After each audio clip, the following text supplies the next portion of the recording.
I made clear publicly the day after the debate that I support President Joe Biden and the Democratic ticket. My position has not changed. But that's Biden and the Democratic ticket. Do you support Biden on the ticket or just Biden and whatever the ticket is? Same answer. We have a great president. He has a great record working with us, a great record of achievement. And I'm hopeful that he will be the next president of the United States. I had spoken to the president over the weekend. I have spoken with him extensively. He made clear then, and he has made clear since, that he is in this race. The matter is closed. He had reiterated that this morning. He has reiterated that to the public. Joe Biden is our nominee. He is not leaving this race. He is in this race, and I support him. We are in the best possible reality if, of course, you are, in fact, a Donald Trump supporter, because Joe Biden has now vowed to stay in the race, which, of course, means Donald Trump, according to current polling and current sentiment in the country, is going to trounce him in November. So as I predicted last week, if Joe Biden can make it through the weekend and into the middle of this week, he's most likely going to stay in the race. And that is exactly what is currently happening. Of course, that doesn't mean that all the Democrats are happy about it. But before we get to the video clips, please like and comment so we can break through the algorithms. Here we go. I am not going anywhere. I wouldn't be running if I didn't absolutely believe that I am the best candidate to beat Donald Trump in 2024.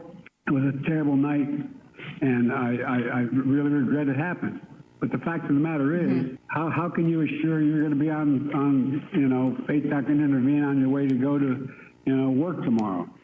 All I hear is ego, and I hope they take him up on his offer. Every single Democrat who feels like, the Democrats can't win if President Biden is the nominee needs to challenge him at the convention. Take him up on his offer. And I can't believe we're just having this conversation, because I've been saying this for several months and asking the question, are Biden and Harris a winnable ticket? And if the answer is no, Biden should step aside, and people shouldn't be upset when folks say that, especially if y'all want to win. But what time is the convention? What time are the events? Because if it's after a certain time, he ain't going to be able to be plugged in, he said. Don't do that. So the president did claim average Democrats want him to stay, and he's not going to listen to elites calling for him to exit. Again, he insisted that the debate performance was due to an illness, and he added that 14 million people who took part in the primary voting process, they did vote for him, and their voice deserves to be heard. Let me ask you a question. What makes an average Democrat versus an elite Democrat? Because he's been in an elected official for 80 plus years.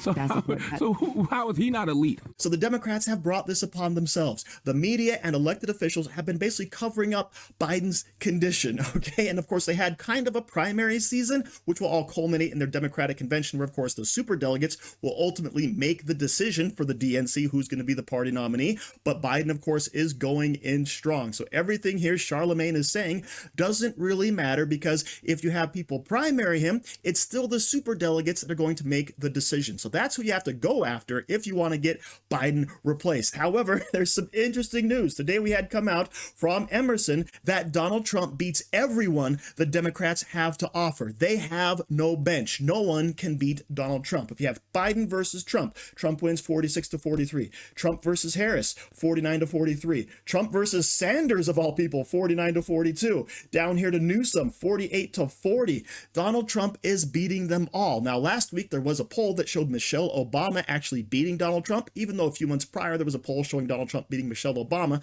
But either way, that point is now moot, because Michelle Obama has said that she is not running for president. And she was the only person I was really kind of afraid of, because she's a blank slate. She is not an elected official and therefore has no record. So people can make whatever they want out of her. However, she has said many, many controversial things in the past, which could easily come back and bite her, which is probably why she is not running in the first place. Or maybe they're trying to hold her back for 2028. Who the heck knows? But either way, it is not looking good for the Democrats. And many people realize this.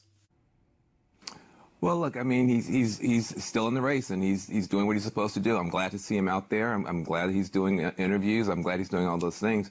The challenge is that the numbers are not encouraging, and the party is no longer united. You already have 4 House Democrats who are saying step down. You're going to have more. You're going to have more.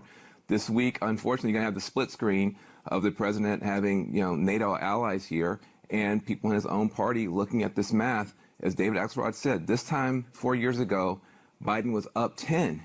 He's down 6. We needed that debate to turn things around. It did turn things around in a negative direction. And so I think that he's going to have to look in his heart. This is a party that loves him. I've never heard so many people say about a politician, I love this man. Not just I respect him, not just I admire him, I love Joe Biden. He is beloved in this party, and yet he may not be able to get us across the finish line.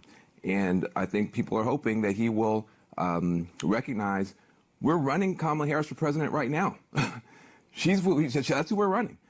Nobody believes Joe Biden's going to be president in 4 years. And so we're in the worst possible world because she can't defend herself. She has to defend him. We can't defend her. We have to defend him. If we're basically running Kamala Harris anyway, let's run Kamala Harris and let her get out there and defend herself and accept that's where we are. The reality is we are running Kamala Harris for president one way or the other. I'd rather run her for president in the strongest way rather than the weakest way. Yes, there's Van Jones admitting that Democrats are in the worst possible world because they have Joe Biden as their candidate, and yet they have to back him up with Kamala Harris, the ultimate DEI hire. Remember, she ran for president and got no votes in the primary. Nobody wanted her, but because she was the right color, she was the right sex, all right, that's why Joe Biden picked her to be his VP, and she has done a horrible job. Everything she touches turns to crap. Okay, so that is the state of the Democratic Party right now. They only have Kamala Harris as the backup, and Joe Biden, of course, is swirling down the tank. So everyone recognizes this and wants to get rid of him. The matter is, you look at the national polling, the generic congressional ballot choice for U.S. South. Look at this.